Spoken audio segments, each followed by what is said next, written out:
You've been taught that transformation requires struggle, endless techniques, and years of spiritual work. But what if I told you that quantum shifting is so simple? Most people miss it entirely. Thoth understood something we've forgotten. The ancient Egyptian god of wisdom didn't record the laws of the universe through force or complexity. He achieved perfect attunement by recognizing that consciousness and reality operate as one electromagnetic field. The most profound truths hide in plain sight, not through mystery, but through their elegant obviousness. Here's what's fascinating. Every moment you're trying to work on yourself spiritually, you're actually creating resistance to the shifts you desperately want. Your ego mind rejects simplicity because it threatens the very structures keeping you trapped in limitation. The emerald tablets reveal that quantum leaps happen in stillness, not effort. There's a specific frequency signature that activates these shifts, one that modern seekers have buried under layers of unnecessary complexity. What you're about to discover will fundamentally change how you approach reality itself.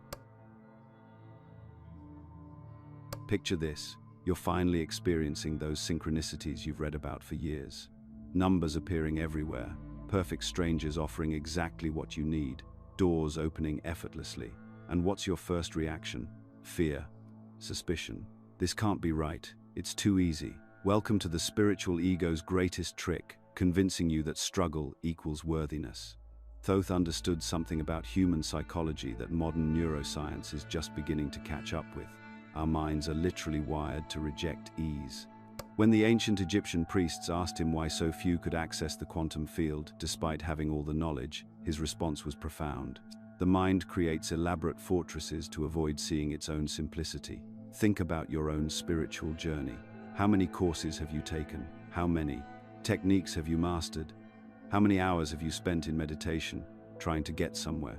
The spiritual marketplace has turned awakening into a complex achievement system because that's what our conditioned minds expect. We've been programmed since childhood that anything worthwhile requires struggle, sacrifice, and years of dedicated effort. But here's what Thoth taught the initiates behind closed temple doors. The quantum field responds to alignment, not effort. In fact, effort creates resistance.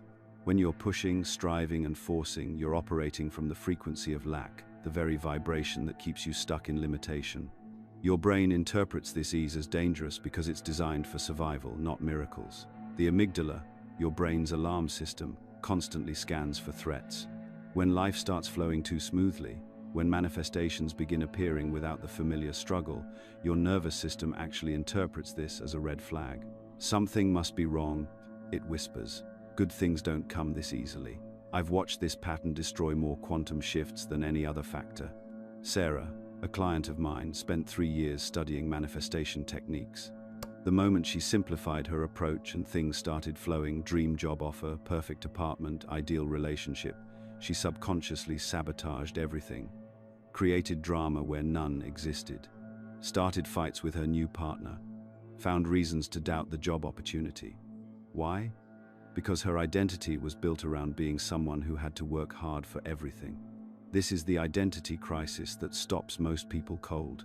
If quantum shifting is simple, what does that say about all those years of struggle? What about the spiritual identity you've built around being a seeker? What about all the money spent on courses, retreats, and healing sessions? The ego mind would rather maintain familiar suffering than embrace unfamiliar ease.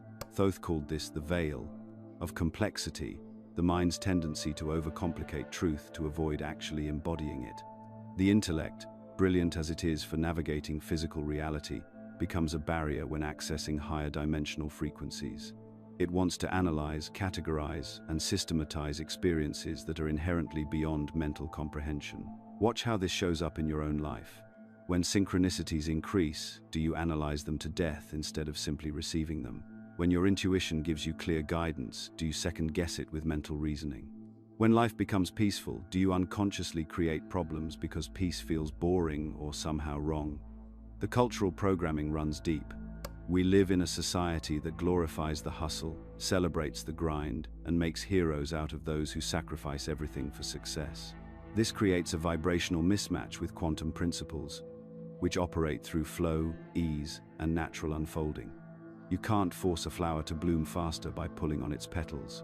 Some of these deeper psychological patterns are too sensitive to share publicly. That's why we reserve our most powerful insights for our free Insights Academy newsletter, where you'll also receive a complimentary copy of the Kabbalion for a limited time. Here's what Thoth understood that most spiritual teachers miss. True power lies in surrender, not force. But surrender threatens every survival pattern we've developed. Our conditioning tells us that letting go equals giving up, that surrender means weakness. The ego interprets surrender as death, which in a sense, it island. It's the death of the false self that believes it must struggle to be worthy. The most profound shifts happen when you stop trying to make them happen, when you release the need to control the how, when, and where of your manifestations, when you trust the intelligence of the quantum field more than your strategic mind. But this requires a complete reorientation of how you define progress and success. Instead of measuring advancement by how much you're doing, you start recognizing it by how aligned you feel. Instead of tracking techniques mastered, you notice the quality of your inner state. Instead of counting hours spent in spiritual practice, you observe how naturally life flows. The quantum field doesn't care about your spiritual credentials. It doesn't check your meditation streak or validate your healing certificates. It responds to one thing, the purity of your frequency. And that frequency isn't something you achieve, it's something you remember you already are. This is why quantum shifting appears so simple to those who get it, yet remains invisible to those still trapped in the complexity trap. They're looking for the elaborate system, the secret technique, the missing piece of information. Meanwhile, the answer has been staring them in the face all along. Stop trying so hard to become what you already are. The spiritual ego's final defense mechanism is making you believe that if it's simple, it can't be powerful, that if it's easy, it can't be real, that if it doesn't require years of study, it must be superficial. This is perhaps the most sophisticated lie of all, because the most profound truths are always elegantly simple.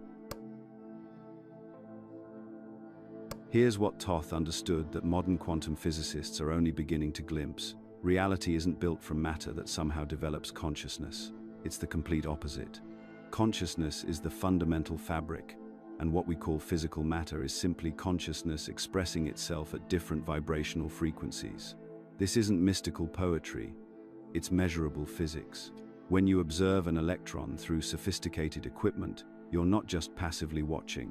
Your consciousness is literally collapsing infinite potential into a single, specific reality. The electron doesn't choose where to appear. Your observational consciousness selects which of the infinite possible locations becomes real in your experience. But here's where most people miss the profound implications. If consciousness shapes reality at the quantum level, then your internal state isn't just influencing your experience, it's selecting which version of reality you inhabit moment by moment. The quantum field operates like a massive echo chamber, but it's not echoing your thoughts or your words.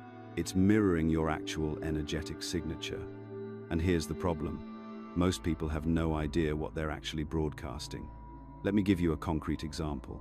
Sarah spends 20 minutes every morning visualizing abundance. She sees herself in a beautiful home, driving her dream car, checking her healthy bank account. She feels genuinely excited during these sessions.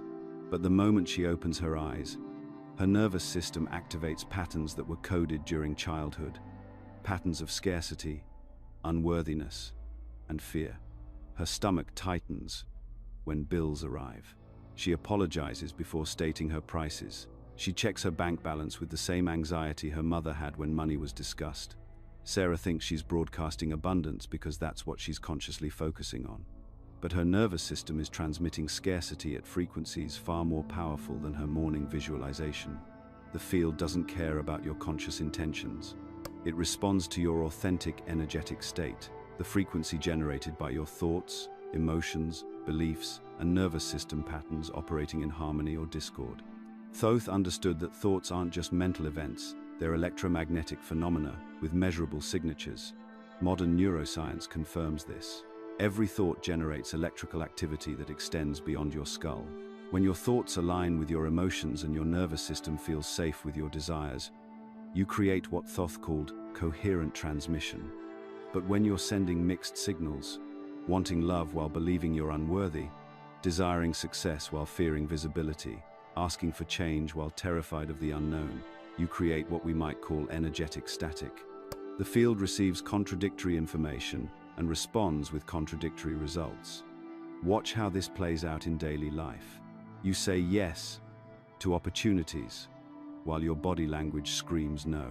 You ask for partnership while your energy broadcasts, I'm too much work. You want financial freedom while your nervous system associates money with danger, conflict, or loss of love.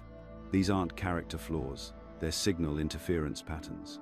Most people experience what I call energetic leakage. Their intentions lose power through doubt, urgency, and attachment. Doubt creates frequency wobbles. Urgency signals scarcity. Attachment generates resistance because it implies you don't already have what you're seeking. Think about how Thoth accessed universal knowledge. Historical accounts describe him entering states of profound stillness, becoming so receptive that information flowed through him effortlessly. He wasn't trying to force insights or desperately grasping for answers. He achieved perfect coherence between his desire to know and his willingness to receive. This is radically different from how most people approach manifestation. They add more energy, more visualizations, more affirmations, more techniques, when what's needed is signal clarity. It's like trying to improve radio reception by turning up the volume when the real issue is tuning to the right frequency. Coherence occurs when your conscious desires, emotional state, and nervous system patterns align completely. Your thoughts say, I'm ready for love. Your emotions feel genuinely worthy of partnership, and your body feels safe being seen and chosen. When these three levels synchronize, you transmit a clear, powerful signal that the field can mirror back to you.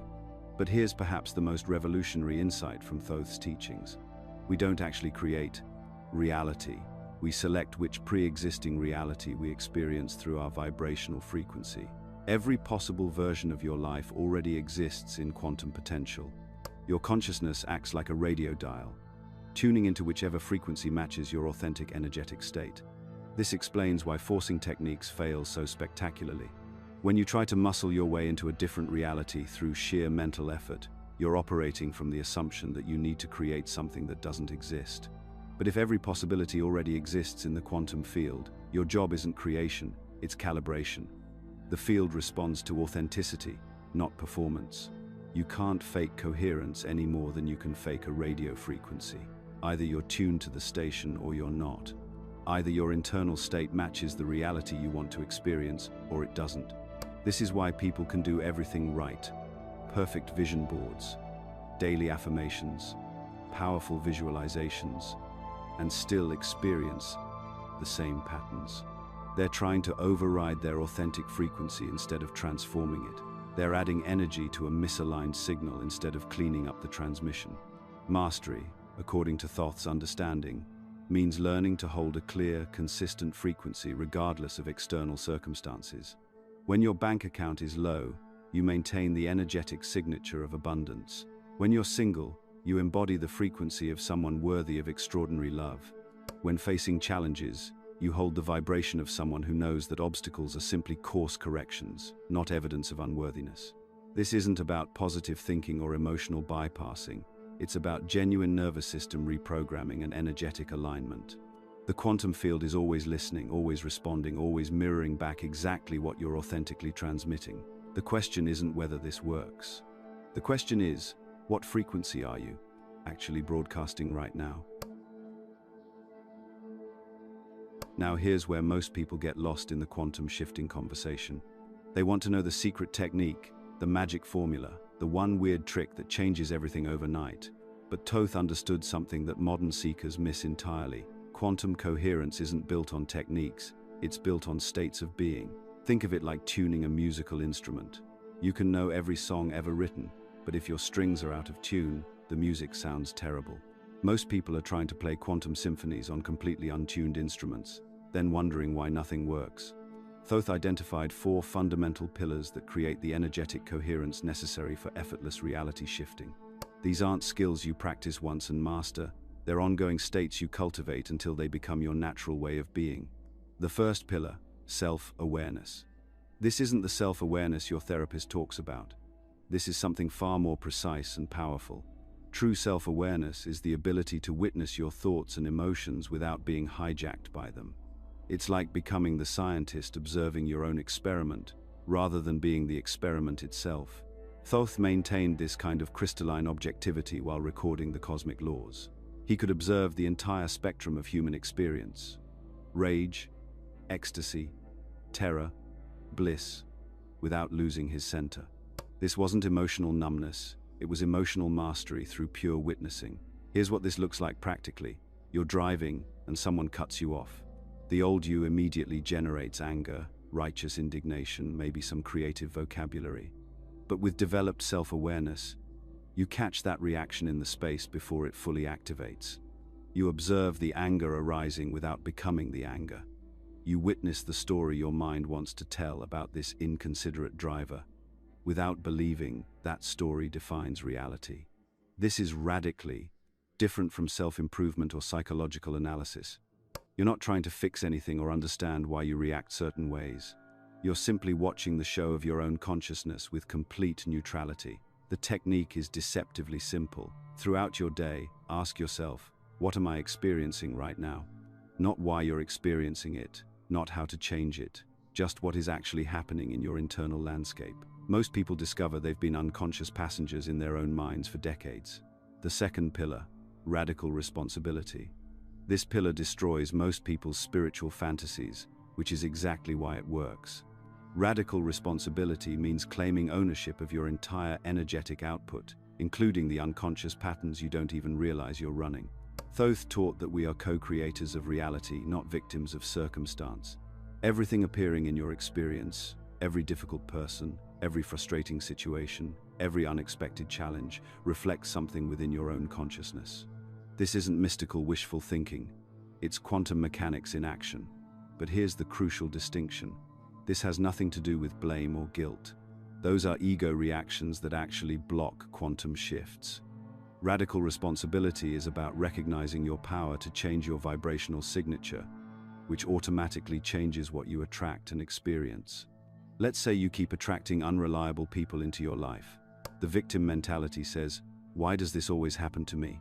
The self-improvement approach says, I need better boundaries. But radical responsibility asks, what frequency am I broadcasting that magnetizes unreliability? Maybe you're unconsciously afraid of deep commitment, so you attract people who can't commit fully. Maybe you don't truly believe you deserve consistent love, so you magnetize inconsistent people. The specific pattern doesn't matter. What matters is owning that your internal frequency is creating your external experience. This pillar requires brutal honesty about your unconscious programming. But once you truly accept that you're generating your reality through your energetic output, you realize you have the power to generate a completely different reality. The third pillar, accountability states. This is where quantum shifting gets practical. Accountability states are specific vibrational frequencies you commit to maintaining regardless of external circumstances. They become your energetic anchors in the storm of daily life. Thoth demonstrated this perfectly. Whether he was dealing with earthly politics or cosmic revelations, he maintained his connection to universal truth. His external circumstances fluctuated dramatically, but his internal state remained coherent with his highest understanding. Most people are energetic weather vanes, spinning with every external wind. Someone's rude to them, their frequency drops. They get good news, their frequency spikes. They're completely at the mercy of circumstances, which means they're living in reaction rather than creation. Accountability states flip this dynamic. You choose specific frequencies, maybe gratitude, curiosity, or peaceful power, and you hold those frequencies, even when your current reality seems to contradict them. This is how you signal the quantum field to deliver experiences that match your chosen state rather than your current circumstances. Here's a concrete example. You want to shift into financial abundance, but your bank account shows scarcity. Instead of letting the bank balance determine your frequency, you maintain the energetic state of someone who has abundant resources. You feel genuinely grateful for money that hasn't appeared yet. You make decisions from abundance consciousness, even while managing current limitations practically. This isn't positive thinking or denial, it's frequency training. You're teaching the quantum field what reality you're committed to, experiencing. The fourth pillar, detachment from perception.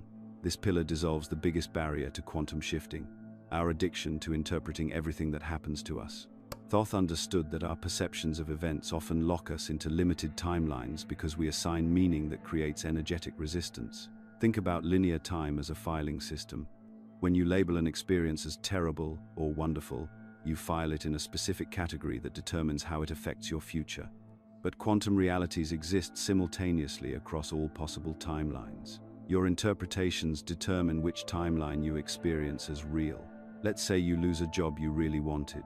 The conventional mind immediately files this under bad news and generates corresponding emotions, disappointment, worry, maybe some self-doubt. But what if this apparent setback is actually redirecting you towards something far better? What if the quantum field is orchestrating circumstances you can't see yet? Detachment from perception doesn't mean becoming emotionally flat or pretending everything is fine. It means holding your interpretations lightly, staying open to possibilities your current perspective can't grasp. You can feel disappointed about losing the job while simultaneously maintaining curiosity about what wants to emerge instead. Thoth practiced this by viewing all experiences as information rather than verdicts. A challenging situation wasn't bad, it was data about current frequency patterns. A wonderful opportunity wasn't good, it was feedback about energetic alignment. This neutrality kept him available to quantum possibilities that emotional reactivity would have blocked. These four pillars work together like legs on a table. Weakness in one affects the stability of the others. Self-awareness without responsibility becomes spiritual bypassing. Responsibility without accountability states becomes exhausting self-improvement. Accountability without detachment becomes rigid control. But when all four pillars develop together, something remarkable happens. You create the energetic foundation for effortless reality shifting. You become coherent enough for the quantum field to respond to your intentional frequencies rather than your unconscious patterns. And that's when quantum shifting stops being a technique you do and becomes a natural expression of who you are. There's a moment in every quantum shift that nobody talks about, the sacred threshold. It's that disorienting space where you're suspended between worlds, and honestly, it feels like you're losing your mind. Your old reality stops making sense. The job that felt secure suddenly feels suffocating. The relationship that was comfortable now feels foreign. The goals you were chasing seem to belong to someone else entirely. But here's the thing, the new reality hasn't shown up yet. You're floating in this weird liminal space, and every fiber of your being is screaming that something's wrong. Thoth understood this space better than anyone.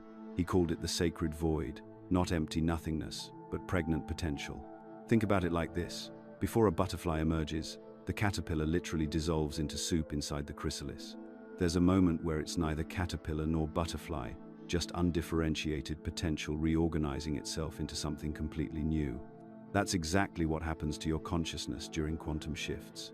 And just like that caterpillar soup, it feels like complete chaos from the inside. I remember working with someone who described it perfectly. She said, "It's like I woke up one morning and discovered I was wearing someone else's life.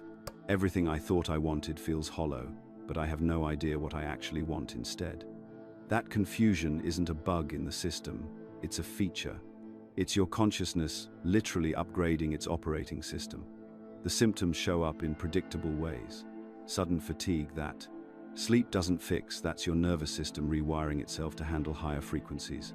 Emotional volatility where you're crying at commercials or getting angry at things that never bothered you before, that's old emotional patterns dissolving. Mental fog where you can't focus on tasks that used to be automatic, that's your brain refusing to engage with outdated programming. Most people panic at this point. They think they're having a breakdown, so they desperately try to force themselves back into the old patterns. They double down on the job they've outgrown, or try to salvage the relationship that's clearly finished, or push harder toward goals that no longer resonate. It's like trying to fit into clothes you wore in high school. Technically possible, but incredibly uncomfortable and ultimately pointless. Here's what Thoth taught about this phase. All genuine transformation requires dissolution. The old frequency patterns have to destabilize before new ones can anchor. It's like tuning a radio, there's always static between stations. That static isn't a malfunction, it's the necessary transition space. Your ego absolutely hates this phase because its entire job is maintaining familiar patterns. It interprets the dissolution as death, which technically it is, the death of who you used to be. So it floods your system with fear and doubt. What if you're making a mistake? What if you had it right before? What if this is just a phase, and you should go back to normal? But here's the energetic reality. Your field is literally recalibrating. Imagine your consciousness as a sophisticated instrument that's been operating at one frequency for years. Now it's shifting to a completely different bandwidth. During the transition, it has to release all the energetic patterns that kept it locked into the old frequency. That release process feels like falling apart, but it's actually the most precise reorganization happening at levels you can't consciously perceive. I've watched people go through this transition hundreds of times, and there are specific markers that tell you you're in the sacred threshold rather than just having a rough patch. First, the confusion is existential, not circumstantial. It's not, "I don't know what to do about this situation." It's, "I don't know who I am anymore." Second, your old coping mechanisms stop working. The things that used to comfort or motivate you feel foreign. Third, you start noticing synchronicities and meaningful coincidences, signs that the quantum field is responding to your shifting frequency. The key to navigating this space is counterintuitive. You have to stop trying to figure it out. Your logical mind is operating with outdated maps of reality. It's like trying to navigate Los Angeles with a map of New York. The harder you try, the more lost you get. Instead, you need to learn what Thoth mastered, the art of conscious uncertainty. He accessed infinite wisdom not by demanding answers, but by becoming comfortable in the space of not knowing. He understood that the void state is where all possibilities exist simultaneously, and trying to collapse that potential too quickly limits what can emerge. Practically, this means developing a different relationship with the discomfort. When the confusion hits, instead of fighting it, you breathe into it. When the old path disappears, instead of frantically searching for a new one, you sit in the pathlessness. When your identity feels shaky, instead of grasping for familiar roles, you explore who you might become. Your nervous system is literally upgrading during this phase. It's learning to hold more coherence, more power, more complexity. But upgrades are inherently destabilizing. Have you ever noticed how your computer runs slowly when it's installing updates? Same principle. Your consciousness is installing new software, and the installation process requires all your background programs to temporarily shut down. The fatigue you feel isn't weakness, it's your system allocating energy to fundamental reconstruction. The emotional volatility isn't instability, it's old emotional patterns being cleared from your cellular memory. The mental fog isn't confusion, it's your mind refusing to engage with thoughts that belong to your previous operating system. Here's something most people miss. The intensity of the threshold experience is directly proportional to the magnitude of the shift coming. If you feel like your entire world is dissolving, congratulations. You're about to quantum leap into something extraordinary. Small shifts create small disruptions. Massive shifts create massive dissolution phases. The secret is learning to interpret the chaos as calibration rather than catastrophe. When everything feels uncertain, you're not lost, you're being recalibrated for a reality that requires a completely different version of you. When you feel like you're falling apart, you're actually being reorganized at a molecular level to match a higher frequency. The most important thing to remember during this phase is that stillness is more powerful than action. The urge to do something, anything, to make the discomfort stop is overwhelming. But forced action from the threshold space usually just delays the process. It's like trying to rush a butterfly out of its chrysalis. You'll damage the wings. Instead, you practice what I call conscious hovering. You stay present with the uncertainty without trying to resolve it. You feel the dissolution without resisting it. You trust the process even when you can't see where it's leading. Thoth spent years mastering this state, and it's where his greatest wisdom emerged. Not from having all the answers, but from becoming so comfortable with not knowing that infinite possibilities could flow through him. That's the real secret of the sacred threshold. It's not a problem to be solved, but a space to be inhabited until something genuinely new can be born. If you're feeling shaky, right now, if your old life no longer fits but the new one hasn't arrived yet, you're not having a breakdown. You're having a breakthrough. The shakiness means you're close. The uncertainty means you're exactly where you need to be. The dissolution means something unprecedented is about to emerge. Stay in the chrysalis a little longer. What's coming is worth the wait. Here's the thing about quantum communication that'll probably shock you. The field doesn't listen to your words. It doesn't even care about your visualizations or affirmations. What it reads is your complete energetic signature. every suppressed emotion, every unconscious belief, every pattern locked into your nervous system. And here's where it gets uncomfortable. Most people are broadcasting the exact opposite of what they think they want.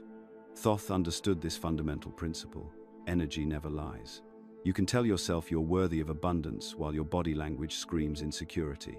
You can visualize success while your nervous system operates from pure survival mode. The quantum field receives all of it, and it responds to the strongest, most consistent signal, which is usually coming from your subconscious programming. Let me give you a real example. I worked with someone who did abundance affirmations every morning for 2 years. Beautiful visualizations, positive self-talk, the whole package. But when we looked at her actual energetic broadcast, here's what the field was receiving: anxiety about money conversations, physical tension when discussing investments, and an unconscious belief that wealthy people were somehow morally corrupt. Her conscious mind wanted financial freedom, but her nervous system was coded with her grandmother's Depression-era scarcity programming. The field responded to the stronger signal, the one coming from decades of unconscious conditioning. Her manifestations? Exactly what her deeper programming expected: just enough money to survive, with constant worry about losing it. This is what Thoth called energetic contradiction, when your conscious desires and unconscious embodiment are broadcasting completely different frequencies. Most people live in this state without realizing it. They wonder why their manifestations feel forced, why there are constant delays, why they keep creating the same patterns despite their best conscious efforts. Your nervous system is your primary transmission device. Think of it like a radio tower broadcasting 24/7. Trauma creates static. Chronic stress distorts the signal. Unresolved emotional patterns create interference. The field receives this garbled transmission and responds accordingly, with garbled results. I've seen this pattern hundreds of times. Someone affirms self-love while internally running constant self-criticism. Their energetic broadcast: self-rejection with a thin overlay of positive thinking. The relationships they attract reflect the deeper signal: partners who mirror their internal self-treatment, not their conscious affirmations. Or take the entrepreneur visualizing business success while their body holds trauma from childhood criticism. Every time they step into visibility, their nervous system triggers fight or flight responses. They're broadcasting confidence through their words and fear through their energy. The market responds to the energetic truth: inconsistent results, self-sabotage right before breakthroughs, opportunities that dissolve unexpectedly. Thoth achieved perfect signal clarity through complete alignment between conscious intent and subconscious embodiment. He didn't just think different thoughts, he transformed the underlying patterns that generated those thoughts. His nervous system, emotional body, mental patterns, and conscious intentions all broadcast the same frequency. This is why most manifestation attempts create delays or distortions. The field receives mixed messages and literally cannot interpret what you actually want. Imagine trying to tune into a radio station that's broadcasting 3 different songs simultaneously. You'd get noise, fragments, maybe pieces of each song, but never the clear transmission you're seeking. Here's what energetic leakage looks like in practice. You set an intention, then immediately start calculating how it might happen. That's doubt leaking power from your signal. You visualize your desired outcome while feeling urgent about the timing. That urgency broadcasts lack, the opposite of what you're trying to create. You affirm abundance while performing for results, checking constantly to see if it's working. That performance energy contradicts the natural flow you're attempting to align with. The field reads your complete energetic signature, including the parts you're unconscious of. Your breathing patterns, muscle tension, automatic thoughts, emotional reactions to triggers, all of this creates your broadcast frequency. Most people focus on managing their conscious thoughts, while remaining completely unaware of the deeper patterns running the show. So how do you clean your signal? Start with nervous system awareness. Notice what happens in your body when you think about your desires. Does your breathing change? Do certain muscles tense? Does anxiety arise? These physical responses reveal unconscious programming that's contradicting your conscious intentions. I learned to track energetic contradictions by paying attention to the gap between my words and my body's response. When I said, "I'm open to receiving," but my shoulders tensed up, that tension was part of my broadcast. When I visualized success but felt a subtle anxiety in my stomach, that anxiety was louder than my visualization.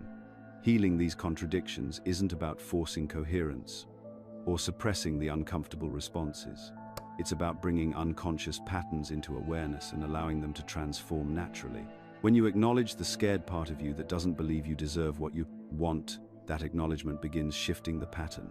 True signal clarity emerges from authentic alignment, not perfect thoughts or emotions, but honest integration of all aspects of your being.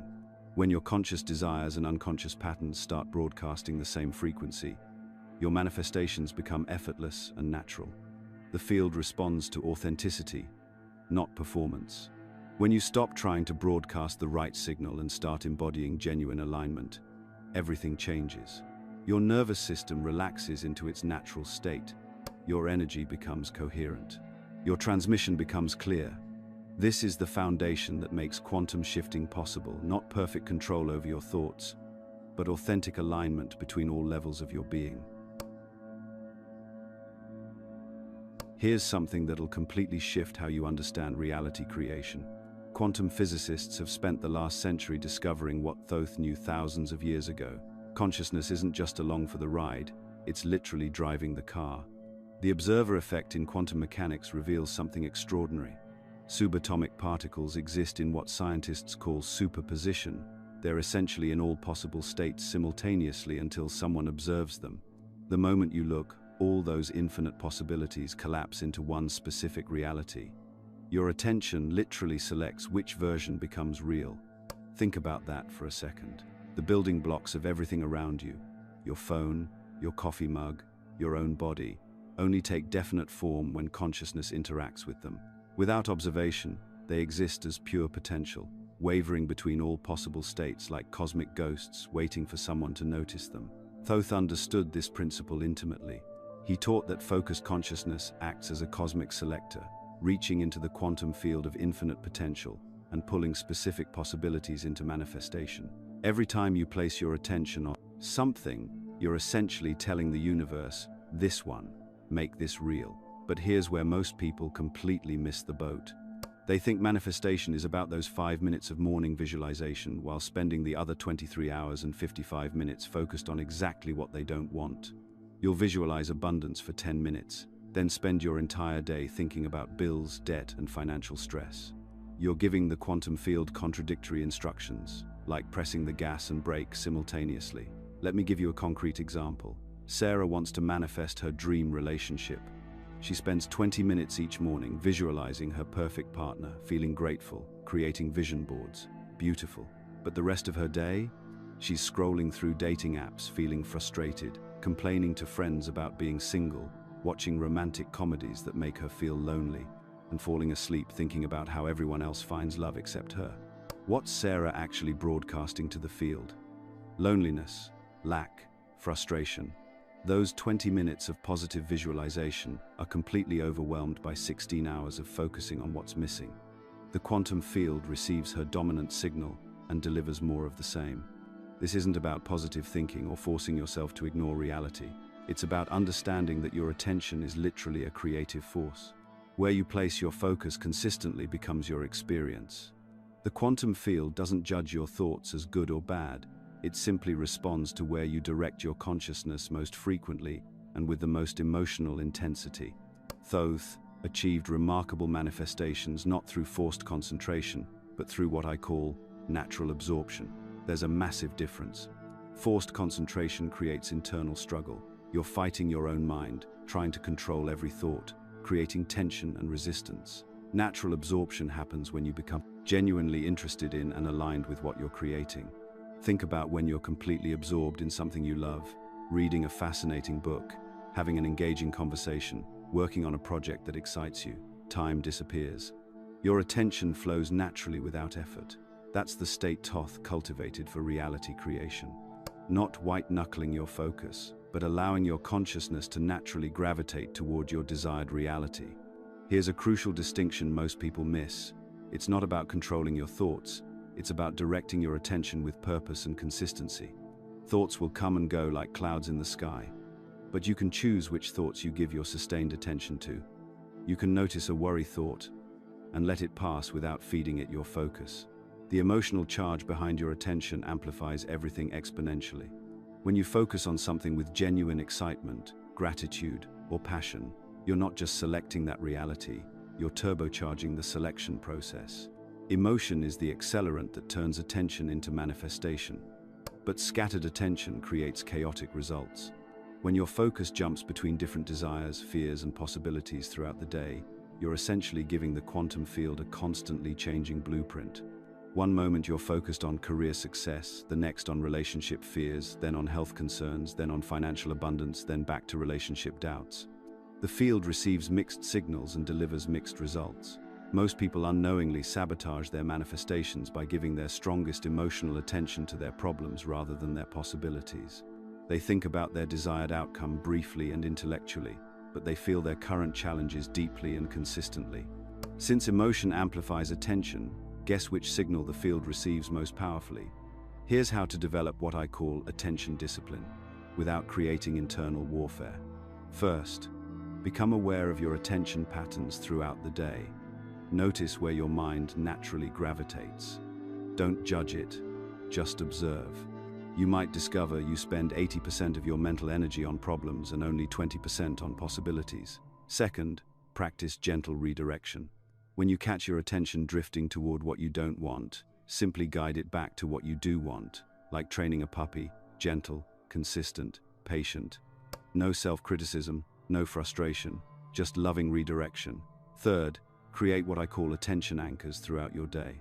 These are specific moments when you deliberately connect with your desired reality. Maybe it's while drinking your morning coffee, or during your commute, or right before sleep. Consistent, emotionally charged attention at regular intervals. The key is allowing natural flow while maintaining purposeful direction. You're not trying to control every thought, you're becoming conscious of where you place your sustained focus and emotional energy. You're learning to be the director of your own attention rather than a victim of random mental chatter. Remember, the quantum field is always responding to your consciousness. It's not waiting for you to get it perfect, it's responding to your dominant patterns right now. Every moment of focused attention is an instruction to reality. Every emotional charge you give to a thought is an amplification of that instruction. Start noticing your attention patterns today. Where does your mind spend most of its time? What thoughts carry the strongest emotional charge? This awareness alone begins shifting your relationship with reality creation. Mastering attention is mastering reality itself. When you understand that your consciousness is literally selecting which version of infinite possibilities becomes your lived experience, everything changes. You stop being a passive observer of your life and become its conscious creator. Here's the thing, that's going to blow your mind. You're not trying to become someone new, you're trying to remember who you've always been. Thoth understood something that modern psychology is just beginning to grasp. Every possibility, every version of yourself you've ever dreamed of becoming already exists within you right now. We're not talking about potential in some abstract sense. We're talking about actual, living aspects of your consciousness that are as real as the version of you reading these words. Think about it this way.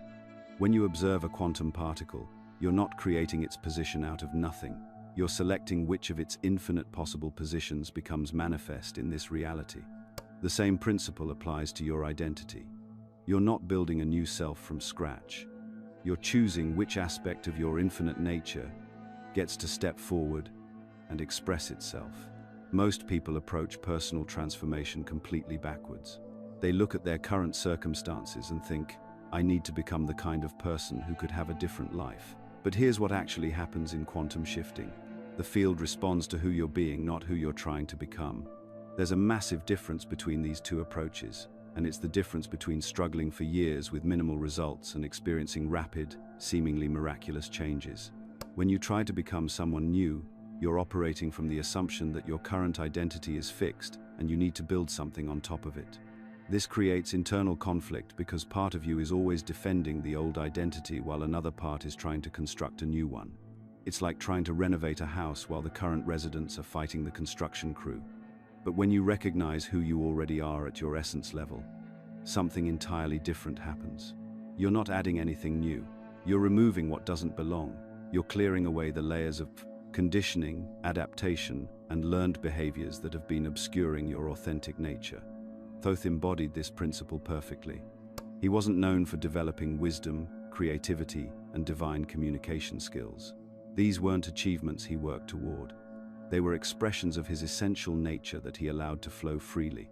The difference is everything. Here's where most people get stuck. They confuse personality with essence. Your personality is the collection of learned behaviors, coping mechanisms, and adaptive strategies you've developed to navigate the world. It's not who you are. It's what you've done to survive and fit in. Your essence is something completely different. It's the core frequency of your being that existed before you learned to modify yourself for approval, safety, or belonging. It's the part of you that knows things without being taught, that recognizes truth instantly, that feels most alive when you're expressing your authentic nature. Most of us lost touch with our essence somewhere between ages 5 and 15. We learned that certain aspects of ourselves were welcomed and others weren't. We discovered that expressing our authentic nature sometimes led to rejection, criticism, or punishment. So we adapted. We created personas that would be more acceptable, more lovable, more successful. The problem is, we've been wearing these personas for so long that we've forgotten their costumes. We think the adapted version is who we really are. When someone suggests we could be different, we panic because we think they're asking us to destroy ourselves. But here's what Thoth taught. The death of the false self is the rebirth of the true self. What feels like dissolution to the ego is actually liberation for your essence. I want you to try something. Think about moments in your life when you felt most alive, most authentic, most like yourself. Not when you were performing well or meeting expectations, but when you were simply being. Notice the quality of energy in those moments. That's your essence frequency. Now think about how you show up most of the time. Notice the difference. That gap between your essence frequency and your everyday persona is where your power is hidden. The beautiful thing about identity shifting is that you don't have to figure out how to become authentic. Authenticity isn't a skill you develop. It's a natural state you return to by removing what's artificial. But let's be honest about what happens when you start this process. It's disorienting. When you begin to shed familiar but limiting identities, everyone around you, including you, might feel like they don't know who you are anymore. Relationships that were built on your adapted persona might feel strained. Circumstances that matched your old identity might start to feel uncomfortable. This isn't a sign that you're doing something wrong. It's a sign that you're doing something real. Here's how to navigate this transition. Instead of rejecting or fighting your current experience, practice identity integration. This means acknowledging your adapted persona while consciously choosing to express more of your essence. You're not destroying the old self. You're expanding into the fuller version of who you've always been. When you feel that familiar discomfort of being between identities, remind yourself that this is exactly what quantum shifting feels like from the inside. You're literally existing in multiple states simultaneously until the new reality stabilizes. The field is incredibly responsive to authentic identity shifts because authenticity carries a specific energetic signature that's unmistakable. When you stop trying to convince the universe that you're someone you're not and start expressing who you actually are, everything begins to reorganize itself around that truth. Your relationships naturally realign to match your authentic frequency. Opportunities that resonate with your essence start appearing. Circumstances that supported your false identity begin to fall away, not through struggle or loss, but through natural evolution. This is why trying to change your life without changing your identity creates temporary results at best. You might achieve external changes through willpower and effort, but unless your core identity shifts, you'll unconsciously recreate patterns that match who you believe yourself to be.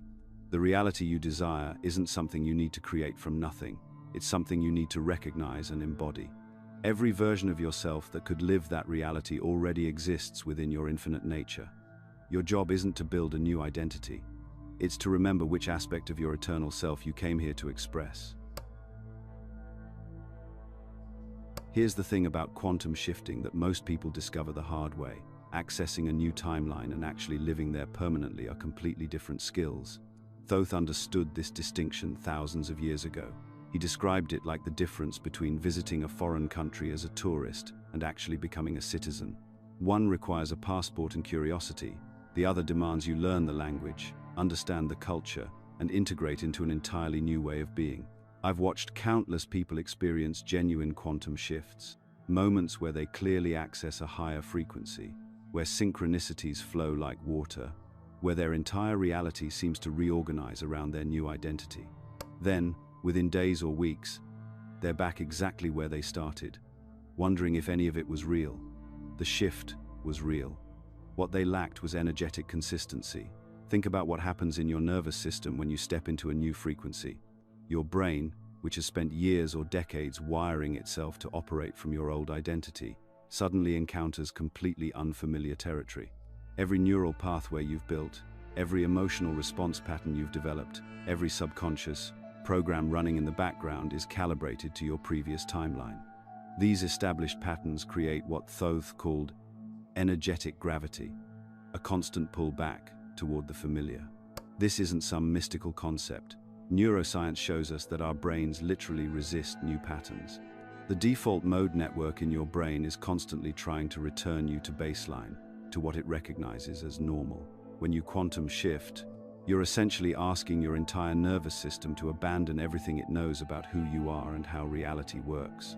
Without conscious intervention, that system will drag you back to familiar territory every single time. The old timeline doesn't just disappear when you shift.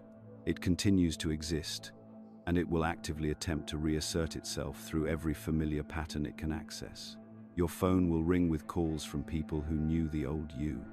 Circumstances will arise that trigger your previous emotional responses. Opportunities will appear that match your former identity, rather than your new one. This isn't the universe testing you. It's the natural momentum of established energy patterns seeking to maintain themselves. Thoth spoke extensively about what he called frequency fidelity, your ability to maintain your energetic signature even when external evidence suggests the old reality is still present. This is perhaps the most challenging aspect of quantum shifting, because your logical mind will constantly point to evidence that nothing has changed. Your bank account looks the same. Your relationships operate from the same dynamics. Your daily circumstances appear unchanged. But here's what most people don't understand about quantum timelines. They have a settling period. During this phase, which can last weeks or even months, both old and new realities appear to coexist. You might have a profound breakthrough experience in the morning, then find yourself caught in familiar patterns by afternoon. You might receive clear signs that your new timeline is manifesting, then wake up the next day feeling exactly like your old self. This coexistence creates tremendous confusion and doubt. Your rational mind interprets the fluctuation as evidence that the shift wasn't real, that you're deluding yourself, that you should abandon this fantasy and return to practical reality. This is the critical juncture where most people lose their new timeline entirely. Navigating this transition requires what I call energetic boundaries, the ability to protect your new frequency from people, situations, and internal patterns that would pull you back into old operating systems. This doesn't mean isolating yourself or becoming rigid. It means developing discernment about what energies you allow into your field while your new identity is still stabilizing. Thoth maintained connection to higher frequencies while managing earthly responsibilities by treating his daily practices not as rigid disciplines, but as loving reminders of who he was choosing to be. He understood that consistency doesn't mean perfection. It means returning to your chosen frequency quickly and without self-judgment when you notice you've drifted. The key is learning to recognize the difference between slipping back into old patterns and experiencing natural fluctuations within your new frequency. Old patterns feel heavy, familiar, and often accompanied by self-criticism or resignation. Natural fluctuations within your new frequency feel lighter, even when challenging, and maintain an underlying sense of expansion and possibility. When you catch yourself operating from old patterns, the course correction is simple but requires practice. Don't make it dramatic. Don't judge yourself for the slip. Simply ask, who am I choosing to be right now? Then make one small choice from your new identity. Answer that email differently. Choose a different response to that trigger. Take one action that aligns with your new timeline. Your environment and community play crucial roles in timeline stabilization. The people around you have energetic expectations about who you are. They've learned to relate to your old identity, and they'll unconsciously attempt to evoke familiar responses from you. This isn't malicious. It's how human nervous systems maintain predictable social dynamics. But it means you need to consciously choose relationships and environments that support your new frequency while you're stabilizing. Some relationships will naturally evolve to match your new timeline. Others will fade as you no longer energetically match their frequency. New connections will appear that resonate with who you're becoming. Trust this process, even when it feels uncomfortable. Your new timeline includes relationships that truly see and support your authentic self. The art of stabilization lies in gentle consistency rather than rigid control. You're not trying to force yourself into a new shape or maintain some perfect energetic state. You're simply choosing, moment by moment, to operate from your new identity until that becomes as natural as breathing. You're allowing your nervous system to gradually rewire itself around this expanded version of who you are. The timeline you've accessed is already real. Your job now is to become a permanent resident rather than just a visitor. Every choice you make from your new identity strengthens the neural pathways that will make this frequency your natural home. This is how Thoth maintained his connection to higher consciousness while navigating human existence. Not through perfection, but through loving consistency. Not by forcing change, but by gently, persistently choosing who he knew himself to be until that choice became effortless. The most profound teaching Thoth ever shared wasn't about achieving enlightenment. It was about recognizing that enlightenment is simply the quality of presence you bring to this moment, right now. Not tomorrow when you've meditated. Enough, not next year when you've healed your trauma, but in the space between these words and your next breath. Here's what separates someone who occasionally uses quantum principles from someone who has fully integrated them. The occasional user still believes they live in a solid world and sometimes remembers to shift it. The integrated being knows that reality is always quantum, consciousness is always creating, and they're simply choosing which frequency to tune into moment by moment. Thoth didn't perform miracles. He lived from the understanding that the miraculous is the natural state of consciousness when it's not filtered through limitation. When you truly integrate this knowing, quantum shifting stops being something you do and becomes something you are. You're not trying to bend reality. You're recognizing that reality was always bending around your consciousness. The difference is unmistakable once you see it. Someone still trying to achieve integration walks into a room thinking about how to shift the energy. Someone who has integrated it finds that their energy enters rooms before they do, naturally harmonizing the space without effort or intention. They speak less because they've learned that presence communicates more than words ever could, yet when they do speak, people listen with an attention that surprises everyone involved. What most people call synchronicities become so natural that you stop remarking on them. Of course, the perfect person calls at the perfect moment. Of course, the solution appears just as you need it. Of course, the universe rearranges itself around your clarity. This isn't magic, it's how consciousness and reality have always danced together. You just stopped interfering with the dance. The seeking ends not because you've found everything, but because you've realized you were never actually lost. That desperate hunger for external validation transforms into an unshakable trust in your internal guidance system. You stop asking others what they think about your decisions because you've remembered how to hear the whisper of your own infinite wisdom. This is where most spiritual teachings get it backwards. They tell you to hold your frequency regardless of circumstances through discipline and effort. True integration happens when you realize you don't need to hold anything. You are the frequency. Circumstances become like weather patterns moving through an unchanging sky. You notice them, sometimes you dance with them, but they don't fundamentally alter what you are. Watch how your relationships transform when you stop trying to get anything from anyone. When you're complete within yourself, you become magnetic to others who are drawn to that completeness. Your work stops feeling like work because you're expressing your natural frequency rather than forcing yourself into someone else's definition of productivity. Even mundane activities like grocery shopping or washing dishes become opportunities to practice presence, to feel the quantum field responding to your awareness. Thoth demonstrated this perfectly. He could simultaneously exist as a physical being walking among humans while maintaining conscious connection to infinite dimensions of possibility. This isn't about escaping physical reality. It's about recognizing that physical reality is just one octave in an infinite symphony of consciousness. You develop this beautiful paradox of caring deeply about everything while holding it all lightly. You're fully engaged in life, but not desperately attached to specific outcomes. You make plans while remaining open to something even better emerging. You love completely while honoring everyone's freedom to choose their own path. Here's how you know when you're still trying versus when you're living it. Trying feels effortful, like pushing against resistance. Living it feels like flowing with a current that was always carrying you toward your highest good. When you catch yourself forcing, You simply relax back into trust.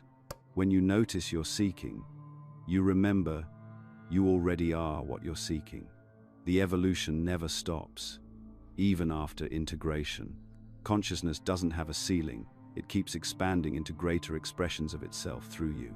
But this expansion happens naturally, like a flower blooming, rather than through struggle or striving. Something beautiful happens when you fully embody this understanding. You become a living transmission. People feel something different around you, though they might not be able to name it. Your very presence activates their remembrance of their own infinite nature. You don't try to fix or save anyone because you see their wholeness even when they can't see it themselves. You hold space for their awakening without attachment to whether or when it happens.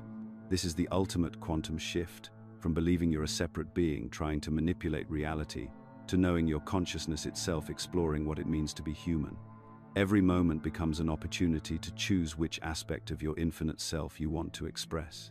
If you've made it this far in this video, something profound is already shifting inside you. These aren't just concepts you're learning, they're remembrances of what you've always known. The fact that these words resonate means you're already living from this understanding more than you realize. If this video resonated with you, let us know by commenting, "I understood it."